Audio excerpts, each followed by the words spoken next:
Hai guys, salam kenal, nama gue Adit RK. Selamat tahun baru 2025. Hari ini pas banget tanggal 1 Januari ya. Tanggal 1 Januari gue bikin video ini. Buat teman-teman yang lagi nyari TWS, yang lagi nyari in-ear monitor, nyari headphone Bluetooth, yang lagi nyari headphone, lagi nyari DAC, DAP. Mungkin di awal tahun ini ada beberapa yang bisa gue rekomendasiin banget guys ya, di awal tahun 2025 ini. Dimulai dari TWS dulu ya guys. Oke guys, kita masuk ke TWS yang harganya 100 ribuan dulu ya. Nah ini yang suka bentuk kacang pakai karet ear tips bisa ambil Tozo Agile Solo. Nah untuk yang senang pakai ear tips lagi, pilihannya bisa Tozo Agile Nova dan bisa juga Earfan Airlife. Nah dua ini gue rekomendasi banget nih di harga 100 ribuan. Nah buat teman-teman yang tidak suka pakai ear tips ya, bisa ambil ini Soundcore K20i. Oke, kita masuk ke harga 200 ribuan ya guys. Untuk di harga 200 ribuan TWS yang bisa gue rekomendasiin, yang pertama ada Sound Pitch Clear ya. Ini masih jadi yang paling direkomendasiin di awal tahun ya, Sound Pitch Clear ini. Dan untuk teman-teman yang pengen 200 ribuan tapi fiturnya lengkap, pengen ada ANC, transparansi mode, ya pokoknya lengkap banget lah ya. Ini ada Tozo Aerosound 3. Ini sih rekomendasi banget guys. Oke, kita masuk ke harga TWS 500 ribuan. Ini ada Earfan R2 guys. Oke guys, berikutnya kita masuk ke harga under 1 juta. Ini ada Huawei FreeBuds 6i. Nah berikutnya lagi ada Earfan Air Pro 4 guys. Nah untuk TWS dia harga rentang 1 juta sampai 5 jutaan. Karena gue masih kaum mendang-mending, jadi kalau misalnya suruh pilih satu, gua rekomendasiin Bose Quiet Comfort guys. Ini sih bener-bener rekomendasi banget sih. Ini secara harga, value, kualitas, dan fitur, suara, mic, semuanya deh satu kesatuan lengkap banget. Gue paling rekomendasiin Bose ini guys ya. Jadi ini ANC-nya bagus, mic bagus, sound quality-nya bagus ya. Udah gitu udah ada bisa gaming mode juga, udah lengkap banget lah buat harian. Ini jadi daily driver sih udah pas banget di harga yang pas juga di 2 jutaan ya. Jadi ini yang paling direkomendasiin untuk di TWS. Kalau TWS ini jadi endgame-nya gue sih guys untuk di awal tahun ini ya. Oke guys, sekarang kita masuk rekomendasi untuk headphone Bluetooth ya. Kita mulai dari harga 100 ribuan dulu.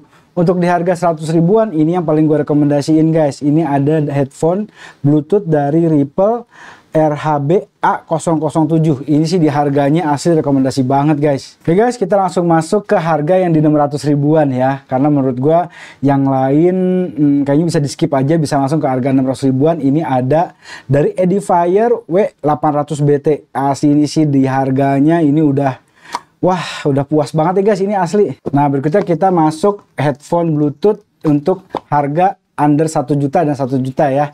Nah ini ada Earfan Wave Pro. Wah ini juga cakep nih guys. Untuk di harga 1 jutaan ini ada Edifier W830NB. Ini sih untuk di harganya beneran udah wow sih.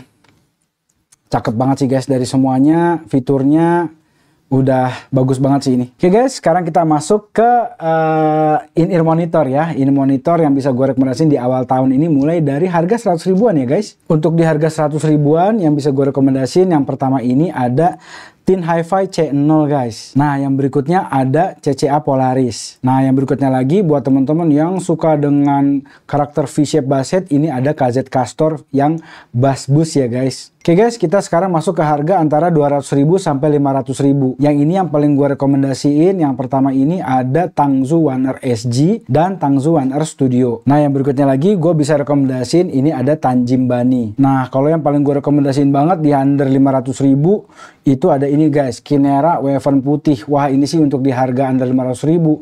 Secara tuningannya bass, mid, treble-nya rapih.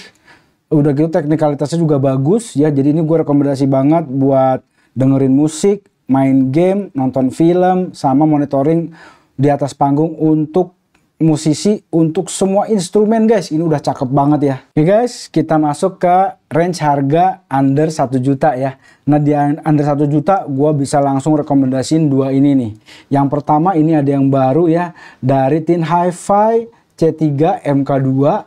Nah yang berikutnya lagi ini ada Inwaken Down MS. Wah ini sih dua ini rekomendasi banget sih guys, asli di under 1 juta ya. Untuk teman-teman yang suka dengan karakternya warm, fun, bisa juga ambil ini guys. Ini ada Kevan Klean. Untuk di harga 1 jutaan, dua in-ear monitor ini yang gue rekomendasiin banget guys. Ada Tangzus One Envy dan ada SIM God EW300. Dua ini udah cakep banget sih di harga 1 jutaan. Oke guys, kita langsung masuk aja ke range di harga under 10 juta ya. Maksudnya dari harga 1 jutaan sampai 10 juta gitu ya guys. Nah, karena gue masih mendang-mending, kau mendang-mending ya. Jadi kalau disuruh pilih satu, gue langsung rekomendasiin ini guys, Mangriti Pro ya. Nanti gue jelasin alasannya di berikutnya ya. Oke, kita langsung masuk ke range harga 10 juta sampai 15 juta ya guys. Di rentang harga ini, kalau disuruh milih satu, gue milih Pilgrim Noir guys ya. Nanti gue jelasin lagi alasannya di berikutnya ya. Nah, ini alasan gue kenapa gue memilih ke Mangriti Pro dan ke Pilgrim Noir. Nah, tapi ada lebih ke spesifiknya, gue memilih si Mangriti Pro sih guys. Nah, di Pilgrim Noir ini gue ngerasa gue dapetin karakter yang gue mau ya, WOM-nya, habis itu secara apa namanya, tonalnya, karakteristiknya yang lega, clarity, detail, parasi, imaging, vokal, semuanya di sini gue seneng banget ya. Tapi di sini tuh memang kalau secara detail banget guys, secara detail sekali, mikro detail kedengeran gitu, clarity-nya bagus banget ya. Cuman di sini gue ngerasa kayak ada satu yang kurang fun, dia tipikalnya yang laid back gitu guys ya. Enak banget untuk dengerin lama, semua jenis musik di sini enak banget guys. Pilgrim Noir ini beneran enak. Nah, cuman gue ngerasa gue pengen punya satu lagi yang fun gitu, yang fun, energik, fun gitu ya. Nah, akhirnya gue nyari lagi tuh guys. Nah, kebetulan Mangriti Pro gue ini sebelum itu udah gue jual untuk gue upgrade ke Pilgrim Noir ini. Nah, akhirnya gue nyari lagi guys ya, karena gue kan belum ada si Mangriti Pro nya, baru ada Noir ya. Nah, habis itu gue nyari nih guys, mulai gue telusurin lagi dari harga 1 jutaan apa yang bisa ya buat nyari untuk second IM yang fun gitu guys. Udah gue nyari lagi tuh, gue cari lagi dari 1 juta naik ke 2 juta, 3, 4, 5 juta, habis itu terus ya sampai di harga 13,5 lagi guys, sampai di gue kemarin terakhir itu nyobain T-Audio apa sih, Origin ya kalau nggak salah ya. Oke, jadi semuanya gue rentang coba lagi guys. Terus habis itu gue langsung mikir lagi, balik lagi, lah ngapain gue ini ya, kan gue udah tahu apa yang gue mau sebenarnya, dan gue suka banget sama Mangriti Pro. Akhirnya gue ambil lagi Mangriti Pro, dan menurut gue Mangriti Pro ini jadi endgame-nya gue sih guys di tahun 2024 kemarin. Dan di ini ya, maksudnya post game mungkin, tapi endgame bisa dibilang endgame lah maksudnya, karena ternyata guys setelah gue pakai, ternyata perbedaannya udah tipis-tipis guys. Jadi dari harga 5 jutaan ke atas itu menurut gua perbedaannya udah nggak terlalu signifikan. Kayak misalnya dari Mangriti Pro ke Noir ini perbedaannya tuh udah tipis-tipis juga gitu guys. Jadi misalnya kayak di clarity, detail, mikro detail gitu. Mikro detailnya di sini lebih detail, tapi di sini sebenarnya sih secara teknikalitasnya juga udah bagus gitu. Cuman ini lebih detail sampai ke mikro detailnya lebih jelas lagi, gemericik kecil-kecil itu sampai kedengeran banget gitu guys. Jadi menurut gue ya hal itu sebenarnya masih oke-oke aja di sini, karena secara stage semuanya teknikalitas stage-nya bersaing. Habis itu, nah mungkin perbedaannya lagi adalah kalau di sini tuh perbedaan ini sama ini ya, di sini lebih deep sub bass-nya ketimbang si Noir sih, dan di sini lebih punchy berasanya. Nah itu jadi gue berasa lebih fun. Nah, cuman di sini lebih less sub bass tapi lebih detail, lebih semuanya lebih kedengaran lebih jelas lah gitu ya. Tapi di sini juga bagus, bukan nggak bagus gitu secara kualitasnya gitu. Jadi akhirnya gue berkesimpulan bahwa ya kayaknya kalau udah makin naik lagi harganya udah makin tipis, udah bedanya udah tipis-tipis gitu lah guys ya. Ya jadi gue akhirnya kesimpulan gue, wah kayaknya sih di Mangriti Pro ini udah cukup deh, udah end game gitu. Ya karena kalau misalkan lebih naik lagi harganya, kayaknya untuk saat ini gue lebih memilih ke headphone kayaknya guys gitu ya.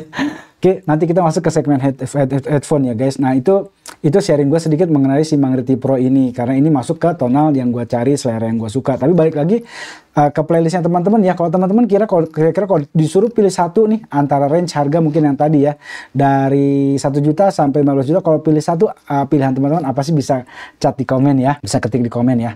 Kalau versi gue gua milih Mangreti Pro. Jadi gua sangat rekomendasi banget buat di harga under 10 juta ya. Dan menurut gue ini udah end game, sudah cukup banget ya. Untuk berikutnya kita masuk ke DAC dulu ya sebelum ke headphone, karena headphone yang bagian terakhir. Oke guys, kita masuk di range harga under 200.000. Ini ada 3 yang bisa gue rekomendasiin. Ini ada TRNTE, JM6 Pro dan JA11. Masih 3 ini guys under 200.000 ya. Ini 3-3-nya sih oke banget sih untuk jadi pilihan DAC teman-teman ya. Nah, berikutnya lagi langsung di skip ke harga 500 ribuan. Ini yang gue rekomendasi banget, ada Tempotec Sonata BHD guys. Nah, ini sih gue asik banget ini di harganya. Kalau naik lagi di harga 1 jutaan, gue langsung milih si Vio KA13 guys. Nah, untuk rentang harga di antara 1 jutaan ini sampai mungkin yang bisa gue sampai ke 3 jutaan lah ya.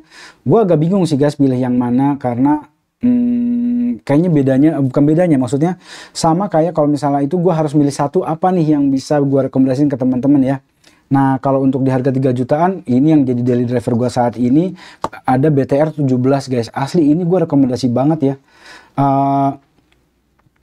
Di BTR 17 ini gue dapetin yang gue pengen juga, dan kepraktisannya sih gue kaget sih. Jadi ini secara power dia kuat untuk ngedirect headphone HD650 guys. Udah gitu itu jadi patokan gue kalau itu kuat di direct, jadinya itu udah mantap banget. Dan dia udah bisa fitur Bluetooth, dan fitur Bluetoothnya dan kabel itu nggak ada beda guys. Asli gue sih nggak ngerasain ada perbedaan ya.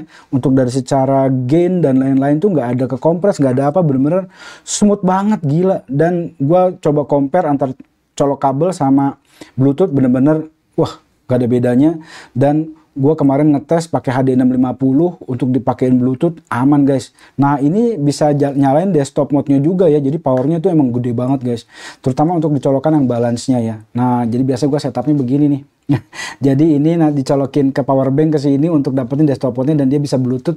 Dan satu lagi yang gue suka guys, si BTR 17 ini ada fitur mic-nya, jadi gue rekomendasi banget lah. Jadi gue bisa nelpon sambil pakai Noir atau pakai Mangreti Pro guys. Gue bisa teleponan pakai ini. Nah, kalau untuk ke DAP, gue sih masih di budget lah ya guys untuk DAP. Nah, kalau untuk DAP gue masih amat sangat merekomendasikan si Hibi R4 ini sih. Dari secara fungsi ini udah cukup banget guys, dan gue untuk nge-review gue masih pakai ini ya untuk jadi andalannya, karena suaranya menurut gue aman banget ya. Jadi untuk review patokannya gue dari Hibi R4 ini guys sampai hari ini. Oke guys, kita sekarang masuk ke segmen headphone, ini bagian terakhir. Nah, kalau untuk under 1 juta gue langsung pilih Vio GT1 guys. Oke, berikutnya langsung aja ke under 10 juta ya. Di harga 2,5 jutaan ini ada Vio FT1 guys. Sayang gue unitnya belum ada ya. Jadi ini gue rekomendasi banget untuk dari sisi harganya dan suara, ini udah wah mewah banget sih guys. Oke guys, berikutnya kita masuk ke harga 2 juta sampai 3 juta. Ini ada Beyerdynamics DT770 Pro ya guys, yang 80 ohm. Untuk di range 5 jutaan ini ada Sennheiser HD650 guys. Nah, untuk di range harga 7 jutaan ini ada Audis MM100. Ini headphone planar yang asik banget menurut gue, dan gue paling cocok di antara semua headphone planar under 10 juta ya. Untuk saat ini di awal tahun ini yang bisa gue rekomendasiin guys. Ini dia tuningannya agak berbeda dengan planar-planar yang ada pada umumnya, karena dia ini untuk tuningan studio guys, karena ternyata MM itu si Manny Marquand itu ternyata sound engineer, gue baru tahu ya. Jadi dia ini tuningannya memang tuningan studio gitu, jadi berbeda dengan planar yang lain-lain lah. Nah, ini gue suka banget dengan karakternya dia gitu ya, tuningan studio ini. Memang mungkin kalau di decay-nya tidak secepat yang IM planar headphone planar pada umumnya gitu, tapi dia ini cukup gitu natural, decay-nya natural gitu ya, semuanya natural lah di sini terasa. Udah gitu fuller sounding juga dari sub sampai upper frekuensinya enak, nyaman, masih dapetin karakter planarnya juga. Ini sih asli guys, ini bener-bener gue rekomendasi banget kalau teman-teman berminat dengan headphone planar ya, bisa ambil ini guys ya, Audis MM100 nih, rekomendasi banget. Kalau di headphone high endnya gue rekomendasiin, ini berdasarkan preferensi gue pribadi ya guys, gue rekomendasiin si ini nih, si ZMF Ferrit ya. ZMF Ferrit yang gue pilih yang close karena gue ngerasa semuanya serba natural di sini dan berasa kayak realistik banget gitu ya. Jadi kayak apa ya? Gue berasa kayak ngeband gitulah guys di sini. Jadi kayak ngeband bareng gitu di sini, gue ngedengerin musik dan semuanya serba natural.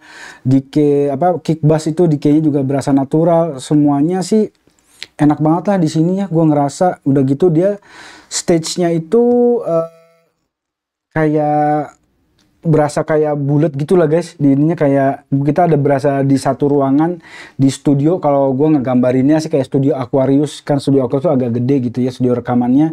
Nah kayak lagi ngelatihan bareng di situ. Nah kayak gitulah kalau dengerin musik-musik playlist gue ya. Jadi ini sih rekomendasi banget. Tapi dia stage-nya sih bukan yang kecil juga enggak guys. Dia cukup lega. Jadi kalau buat denger orkestra juga enak banget. Pokoknya di sini semua terdengar natural dan berasa kayak live gitu. Maksudnya berasa kayak kita bersama-sama dengan musisinya gitu di sini. Makanya ini gue rekomendasi banget buat si headphone ZMF Ferrit ini ya. Nah tapi balik lagi ke preferensi masing-masing dan selera ya guys. Itu tadi yang bisa gue rekomendasiin di awal tahun ini. Dari mulai TWS, habis itu tadi ada headphone Bluetooth, ada ini monitor, ada DAC, ada DAP, sama ada headphone ya. Sekali lagi bukan berarti yang ada di yang gak gue rekomendasiin di video ini bukan berarti nggak bagus, semuanya bagus guys. Cuman kalau suruh dipilih satu yang mana gitu. Nah kalau udah pilih satu itu berdasarkan preferensi masing-masing ya. Karena percaya aja kuping sendiri guys, kalau itu berdasarkan pilihan gua dan tone yang gua cari gitu, adanya di situ dan selera masing-masing juga ya. Karena kan kuping setiap orang pasti berbeda dan punya selera yang berbeda-beda. Semuanya bagus guys. Jadi tapi yang sekali lagi itu mungkin yang bisa gue rekomendasiin di awal tahun 2025 ini. Nah kalau versi teman-teman apa sih yang jadi rekomendasi teman-teman atau menjadi pilihan teman-teman di tahun 2024 kemarin dan di awal tahun ini ya? Bisa ketik di komen ya guys. Oke guys, nggak sabar di tahun 2025 ini akan keluar produk apalagi di audio portable ini ya. Ini gue sangat-sangat menantikan banget ya. Kayaknya bakal banyak banget yang bagus-bagus lagi ya guys. Bahkan kemarin di akhir tahun tuh ada kejutan-kejutan juga ya. Kayak Tin Hi-Fi C3 Mark II. Ada apa lagi ya. Banyak lah guys ya yang di akhir tahun tuh, akhir Desember bermunculan yang baru-baru udah keren-keren banget ya. Makanya di tahun 2025 ini akan kayak apa, kita tunggu aja ya. Akan ada apa lagi nih di harga 100 ribuan, under 500 ribu, under 1 juta ya.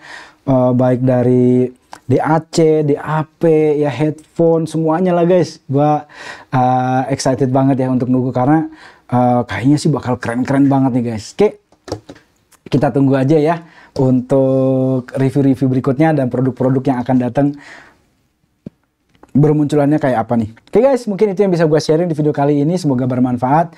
Bisa klik share, like, komen ya guys. Ya kalau misalnya teman-teman ada pertanyaan seputar produk yang tadi gue share, kalau mau lebih detail lagi gue akan bikin di satu VT berikutnya lah ya. Dijadikan satu VT aja untuk review produknya satu persatu ya. Sama apa lagi ya? Nah kalau teman-teman pilihan teman-teman apa sih di akhir tahun di tahun 2024 kemarin ya, mungkin jadi post gamenya teman-teman mungkin gitu ya. Kalau versi gue kan end gamenya di Mangriti Pro. Nah kalau teman-teman apa nih, bisa setup teman-teman apa ya, ketik di komen ya. Oke guys, itu sama gue terima banget kritikan dan saran dari teman-teman ya, bisa untuk supaya gue juga masih berkembang. Terima kasih banget kemarin udah kasih masukan di komen video sebelumnya ya. Gue terima kasih banget, jadi bisa gue perbaikin lah pelan-pelan ya. Karena ternyata butuh jam terbang juga untuk menjelaskan sesuatu ya. Mungkin lebih bagus kalau di konsep udah ada per segmen gitu ya, lebih enak ya. Nanti gue bikin buat supaya lebih rapih lah videonya, supaya teman-teman gak ngerasa kayak diulang-ulang. Gue terlalu bersemangat soalnya guys. Oke. Habis itu kira-kira apa lagi nih yang mau bikin ya untuk video berikutnya, bisa ketik di komen juga ya. Oke guys, mungkin itu jangan lupa untuk subscribe subscribe akun gue ya guys, supaya lebih berkembang dan jadi makin semangat juga. Oke, nah buat teman-teman yang mau produk tadi, semuanya gue taruh linknya di deskripsi ya guys, bisa check out di link gue ya. Oke, ini ada Saweria juga, kalau misalnya teman-teman berkenan bisa support gue juga dengan cara di Saweria ya. Oke guys, mungkin itu, terima kasih untuk semuanya yang udah nonton video ini. Sampai ketemu lagi di video berikutnya guys. Oke, jangan lupa subscribe ya. Oke, thank you banget guys.